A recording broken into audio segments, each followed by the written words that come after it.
ഈശോ മിശിഹായ്ക്ക് സ്തുതിയായിരിക്കട്ടെ. ഞാൻ മാണിപ്പറമ്പിലച്ചൻ. സെപ്റ്റംബർ 8 പരിശുദ്ധ കന്യകാമറിയത്തിൻ്റെ ജനന തിരുനാൾ. 5 കാര്യങ്ങളാണ് എനിക്ക് നിങ്ങളോട് പറയാനുള്ളത് ഈ തിരുനാളുമായി ബന്ധപ്പെട്ട്. ഒന്ന്, സാധാരണഗതിയിൽ വിശുദ്ധരുടെ മരണത്തിൻ്റെ ദിവസമാണ് തിരുനാളായിട്ട് ആചരിക്കുന്നത്, മരിച്ചവർ സ്വർഗത്തിലേക്ക് പ്രവേശിച്ചതിൻ്റെ. എന്നാൽ നമ്മുടെ കർത്താവ് ഈശോ മിശിഹായുടെ പിറവി തിരുനാളിനോടൊപ്പം സഭയിൽ മറ്റ് 2 പേരുടെ പിറവി തിരുനാൾ അല്ലെങ്കിൽ ജന്മദിനം ആഘോഷിക്കുന്നുണ്ട്. ഒന്ന് സ്നാപയോഹന്നാൻ, മറ്റൊന്ന് പരിശുദ്ധ കന്യകാമറിയം. സ്നാപയോഹന്നാൻ അമ്മയുടെ ഗർഭത്തിൽ വെച്ച് തന്നെ പരിശുദ്ധാത്മാവിനാൽ പൂരിതനാകും എന്ന് ഗബ്രിയേൽ മാലാഖ പറഞ്ഞിരുന്നു, ലൂക്ക 1:15. അപ്പം അതുകൊണ്ട് അമ്മയുടെ ഗർഭത്തിൽ വെച്ച് തന്നെ പരിശുദ്ധാത്മാവിനാൽ നിറഞ്ഞ സ്നാപയോഹന്നാൻ്റെ ജനന തിരുനാൾ, ജന്മദിനം സഭയിൽ തിരുനാളായിട്ട് ആഘോഷിക്കുന്നുണ്ട്. മറിയത്തിൻ്റേത് മറിയം കൃപയിൽ നിർമ്മിക്കപ്പെട്ടു, ദൈവകൃപയിൽ നിർമ്മിക്കപ്പെട്ടവളേ എന്നാണ് ഗബ്രിയേൽ മാലാഖ മറിയത്തോട് പറഞ്ഞത്. ഹൈറെ കഹരിത്തോമനെ, ആനന്ദിച്ചാലും, അല്ലെങ്കിൽ സ്വസ്തി എന്ന് പറഞ്ഞിട്ട് കഹരിത്തോമനെ, അതിന് ശരിക്ക് തർജ്ജമ ചെയ്താൽ കൃപയിൽ നിർമ്മിക്കപ്പെട്ടവളെ അല്ലെങ്കിൽ ദൈവകൃപയിൽ സൃഷ്ടിക്കപ്പെട്ടവളെ എന്നാണ് വേണ്ടത്. അപ്പോൾ മറിയത്തിൻ്റെ അമലോത്ഭവം, അതായത് അവളുടെ അമ്മയുടെ ഉദരത്തിൽ ഉരുവായത് കൃപയിലാണ്, ദൈവകൃപയിലാണ് എന്നാണ് ഗബ്രിയേൽ മാലാഖ പറഞ്ഞത്, ലൂക്ക 1:28. അതാണ് പ്രധാനപ്പെട്ട ആർഗ്യുമെൻറ്റ്. മറിയത്തിൻ്റെ അമലോത്ഭവം, മറിയം തൻ്റെ അമ്മയുടെ ഉദരത്തിൽ ഉരുവായത് അമലോത്ഭവമായിട്ടാണ്, ഉത്ഭവപാപത്തിൻ്റെ കറയില്ലാതെയാണ്, ദൈവകൃപയിൽ നിർമ്മിക്കപ്പെട്ടവളെ എന്നാണ് സ്വർഗ്ഗത്തിൽ അയച്ച ദൈവം അയച്ച ഗബ്രിയേൽ മാലാഖ പറഞ്ഞത്. അത് വളരെ ഗൗരവമായ വചനമാണ്, അത് സഭ ഗൗരവത്തോടെ എടുക്കുന്നു. അപ്പോൾ തീർച്ചയായിട്ടും ചോദിക്കാം, മറിയം പറയുന്നില്ലേ എൻ്റെ ആത്മാവ് എൻ്റെ രക്ഷകനായ ദൈവത്തിൽ ആനന്ദിക്കുന്നുവെന്ന്? തീർച്ചയായിട്ടും പറയുന്നുണ്ട്. മഗ്നിഫിക്കാത്ത് എന്ന് പറയുന്ന സ്തോത്രഗീതം ആരംഭിക്കുന്നത് മറിയം ഇങ്ങനെ പറഞ്ഞുകൊണ്ട്, എൻ്റെ ഉള്ളം കർത്താവിനെ മഹത്വപ്പെടുത്തുന്നു, എൻ്റെ ആത്മാവ് എൻ്റെ രക്ഷകനായ ദൈവത്തിൽ ഉല്ലസിക്കുന്നു എന്ന് പറഞ്ഞുകൊണ്ടാണ്. അപ്പം മറിയം ദൈവത്തെ രക്ഷകനായിട്ട് പ്രഖ്യാപിക്കുന്നുണ്ട്. തീർച്ചയായിട്ടും മറിയം രക്ഷിക്കപ്പെട്ടവളാണ്. രക്ഷിക്കപ്പെട്ട വിധമാണ് വ്യത്യാസം. അതായത് നമ്മുടെ കാര്യത്തിൽ മാമോദിസ ജനിച്ച മാമോദിസ സ്വീകരിക്കുന്നതോടെയാണ് ഈ രക്ഷ നമ്മിലേക്ക് കടന്നു വരുന്നതെങ്കിൽ, മറിയത്തിൻ്റെ കാര്യത്തിൽ അത് മറിയം അവളുടെ അമ്മയുടെ ഗർഭത്തിൽ ഉരുവായ നിമിഷത്തിലാണ്. അപ്പോൾ ദൈവം തന്നെയാണ് അവളുടെ രക്ഷിതാവ്, ദൈവം തന്നെയാണ് അവളുടെ രക്ഷകൻ. പക്ഷെ സംഭവിച്ച സമയം നമ്മുടെ കാര്യത്തിലെ പോലെ അല്ല അവൾ. കാരണം അവൾ കർത്താവിൻ്റെ അമ്മയാണ്. കർത്താവിൻ്റെ അമ്മ എന്ന് തന്നെയാണ് തിരുവചനം അവളെ പരിചയപ്പെടുത്തുന്നത്. ദൈവകൃപയിൽ നിർമ്മിക്കപ്പെട്ടവളെന്നും തിരുവചനം വെളിപ്പെടുത്തുന്നു. അതിനാൽ എല്ലാ മനുഷ്യരും പാപികളാണ് എന്ന വചനം മറിയത്തിന് ചേരില്ല, അത് യേശുവിനും ചേരില്ലല്ലോ. അപ്പോൾ എല്ലാവരെയും ബാധിക്കുന്ന വചനങ്ങളുണ്ട്, മറിയത്തെ മാത്രം ബാധിക്കുന്ന വചനങ്ങളുണ്ട്. അപ്പോൾ അതുകൊണ്ട് എല്ലാവരും ബാധിക്കുന്ന വചനങ്ങളെല്ലാം മറിയത്തിന് ബാധകമാക്കണമെന്ന് പെന്തക്കോസ്തക്കാർ, ദൈവസഭക്കാർ, എംബർ ഇമ്മാനുവേൽ, ബോൺ അഗൈൻ ക്രിസ്ത്യൻസ്, പ്രൊട്ടസ്റ്റന്റുകാർ പറയുന്നത് ശരിയല്ല. മറിയത്തെ ബാധിക്കുന്ന വചനങ്ങൾ തിരിച്ചു കൊടുത്തിട്ടുണ്ട് ബൈബിളിൽ. എല്ലാവരും ബാധിക്കുന്ന വചനങ്ങൾ വേറെയാണ്. അതിനാൽ എല്ലാവരും ബാധിക്കുന്ന കാര്യങ്ങളൊക്കെ മറിയത്തിനെ എല്ലാം ബാധിക്കണം എന്ന് പറയുന്നതിൽ അർത്ഥമില്ല. മറിയത്തെ ബാധിക്കുന്നതും ബാധിക്കാത്തതുമായ സംഗതികളുണ്ട്. ഈ എല്ലാവരെയും കുറിച്ചുള്ള കാര്യങ്ങൾ മാത്രമല്ല ബൈബിളിലുള്ളത്, മറിയത്തെക്കുറിച്ച് പ്രധാനപ്പെട്ട കാര്യങ്ങൾ ബൈബിളിലുണ്ട്. അതിനാൽ അപ്പം ഞാൻ 3 കാര്യങ്ങൾ പറഞ്ഞു. ഒന്ന്, മറിയത്തിൻ്റെ ഈ അമലോത്ഭവമായിട്ട് ബന്ധപ്പെട്ടെന്നുള്ളതാണ്. അതിനു മുമ്പ് ഞാൻ പറഞ്ഞത് ജനനത്തിരുന്നാൾ ആഘോഷിക്കുന്നവരുടെ കാര്യങ്ങൾ. ജനനത്തിരുന്നാൾ ആഘോഷിക്കുന്നത് 2, മറിയം അമലോത്ഭവമാണ് എന്നുള്ളത്. ആ അമലോത്ഭവം തിരുനാളായിട്ട് ആഘോഷിക്കുന്നത് ഡിസംബർ 8-നാണ്. അവിടെ നിന്ന് 9 മാസം കഴിഞ്ഞ് സെപ്റ്റംബർ 8 ജനനം. അപ്പോൾ അവളുടെ അമ്മയുടെ ഗർഭത്തിൽ ഉരുവായി അമലോത്ഭവം ഉരുവായത് ആ തിരുനാൾ ആഘോഷിക്കുന്ന സഭയിൽ ആഘോഷിക്കുന്നത് ഡിസംബർ 8-നാണ്. അപ്പോൾ ഉരുവായിട്ട് 9 മാസം കഴിഞ്ഞ് സെപ്റ്റംബർ 8-ന് അവളുടെ ജനനം, അവളുടെ അമ്മ അവളെ പ്രസവിച്ചത് നമ്മൾ ആഘോഷിക്കുകയാണ്. അതാണ് 3-ാമത്തെ കാര്യം. 4-ാമത്തെ കാര്യം, ഈ മറിയത്തിൻ്റെ ജനനത്തെക്കുറിച്ച് നമുക്ക് ബൈബിളിൽ പറഞ്ഞിട്ടില്ല. അമലോത്ഭവത്തെക്കുറിച്ച് ബൈബിളിൽ പറഞ്ഞിട്ടുണ്ട്, മറിയം എപ്പോഴാണ് ജനിച്ചതെന്നുള്ള കാര്യങ്ങൾ പറഞ്ഞിട്ടില്ല. അതെല്ലാം പറയുന്നത് ഒരു അപ്രാമാണിക ഗ്രന്ഥത്തിലാണ്. അപ്രാമാണികമെന്ന് കത്തോലിക്കർ വിളിക്കുന്നു, പ്രൊട്ടസ്റ്റന്റുകാർ അതിനെ സെയ്ഡോപ്പിഗ്രാഫ എന്ന് വിളിക്കുക. അങ്ങനെ അപ്രാമാണികം അല്ലെങ്കിൽ അപ്പോക്രിഫ് എന്ന് പറയുന്ന പല ഗ്രന്ഥങ്ങളിൽ ഒരു ഗ്രന്ഥമാണ് യാക്കോബിൻ്റെ ആദ്യ സുവിശേഷം. യാക്കോബിൻ്റെ ആദ്യ സുവിശേഷം ഇത് മലയാളത്തിൽ പ്രസാധനം ചെയ്തിട്ടുണ്ട്. അതിൻ്റെ ഒരു കത്തോലിക്കൻ എങ്ങനെയാണ് അത്, അല്ലെങ്കിൽ ഒരു ക്രിസ്ത്യാനി എങ്ങനെയാണ് ഈ പാഠത്തെ കാണേണ്ടത് എന്നൊക്കെ അതിൻ്റെ ഒരു പഠനവും വ്യാഖ്യാനവും ഞാൻ നൽകിയിട്ടുണ്ട്. തർജ്ജമ ചെയ്തിരിക്കുന്നത് ഒരു മുസ്ലിം സഹോദരനാണ് ഈ അപ്രാമാണിക ഗ്രന്ഥം. ഇതിങ്ങനെ യാക്കോബിൻ്റെ ആദ്യ സുവിശേഷം, the first gospel of James, ഇതിനകത്താണ് മറിയത്തിൻ്റെ മാതാപിതാക്കളുടെ പേരെല്ലാം പറയുന്നത്, യോവാക്കിം, അന്ന എന്നൊക്കെ പറയുന്നത്. ഇത് പറയുന്നതിന് മുമ്പ് ഞാനൊരു കാര്യം സൂചിപ്പിക്കട്ടെ. അങ്ങനെയുള്ള 12 അപ്രാമാണിക ഗ്രന്ഥങ്ങൾ നമ്മൾ പ്രസിദ്ധപ്പെടുത്തിയിട്ടുണ്ട്. 12 എണ്ണം. തോമസിൻ്റെ സുവിശേഷം, പീലിപ്പോസിൻ്റെ സുവിശേഷം, സത്യത്തിൻ്റെ സുവിശേഷം, പിന്നെ തോമസിൻ്റെ ശൈശവ സുവിശേഷം, പത്രോസിൻ്റെ സുവിശേഷം, യൂദാസിൻ്റെ സുവിശേഷം, മറിയത്തിൻ്റെ സുവിശേഷം, മർക്കോസിൻ്റെ രഹസ്യ സുവിശേഷം, നിക്കോദമസിൻ്റെ സുവിശേഷം അല്ലെങ്കിൽ പീലാത്തോസിൻ്റെ നടപടികൾ, സോളമൻ്റെ ഗീതങ്ങൾ, സിബിലിൻ്റെ അരുളപ്പാടുകൾ, ഇതെല്ലാം കൂടി ഒറ്റ ഗ്രന്ഥമായിട്ട് എല്ലാം കൂടി ചേർന്ന് രഹസ്യ സുവിശേഷങ്ങൾ എന്ന പേരിൽ നമ്മൾ പ്രസിദ്ധപ്പെടുത്തിയിട്ടുണ്ട്. ഇതിൻ്റെ പ്രസാദ ആശീർവാദം നൽകിയിരിക്കുന്നത് കർദിനാൾ വർക്കി വിധേയത്തിലാണ്. എൻ്റെ മെത്രാനായിരുന്ന ബിഷപ്പ് ജെയിംസ് പഴയാറ്റിലാണ് അതിന് പ്രസാദ അനുമതി നൽകിയിരിക്കുന്നത്.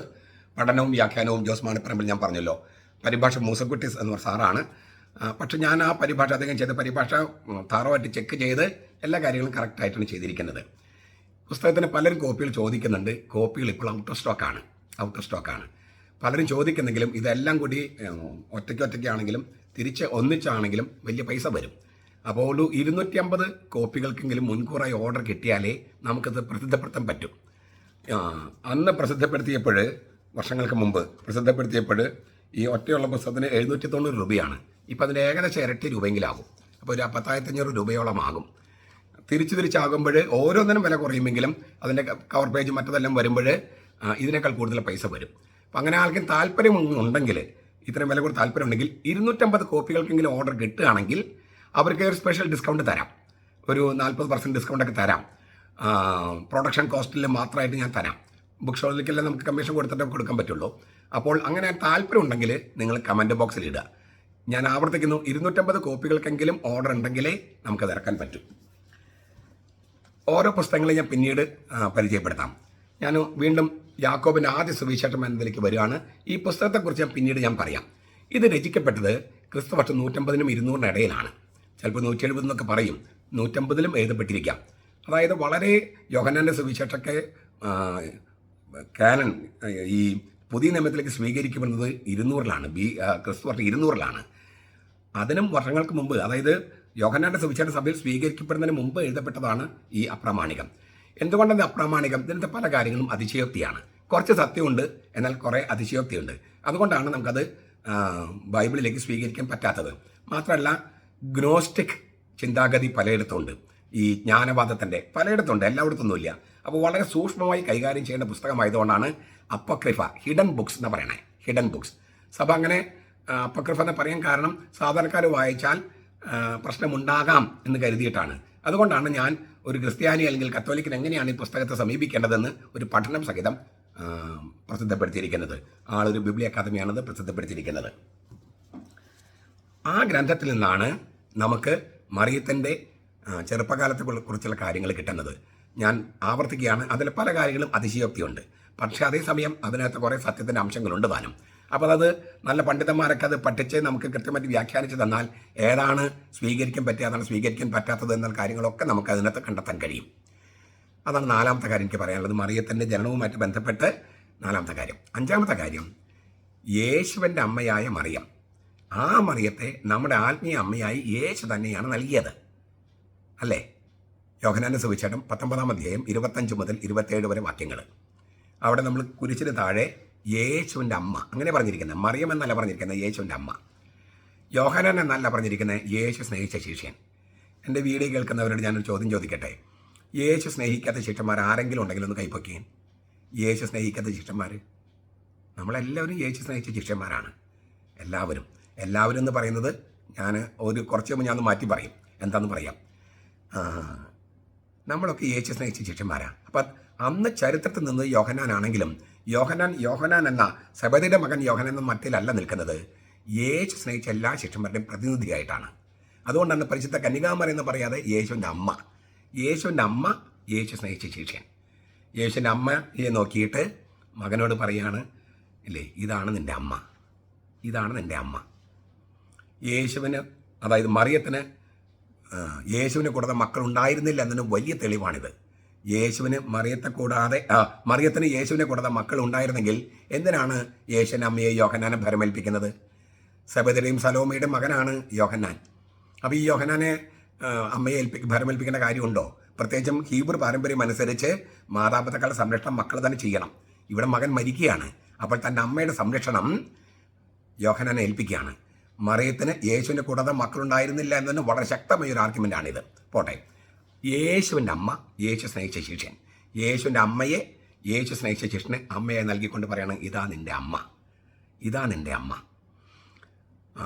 ആ മകനെ ചൂണ്ടിക്കാണിച്ച് അമ്മയോട് പറയണം, ഇതാണ് നിൻ്റെ മകൻ, ഞാൻ മരിക്കുകയാണ്, ഞാൻ സ്നേഹിക്കുന്ന ശിഷ്യന്മാരൊക്കെ നിൻ്റെ മക്കളാണ്.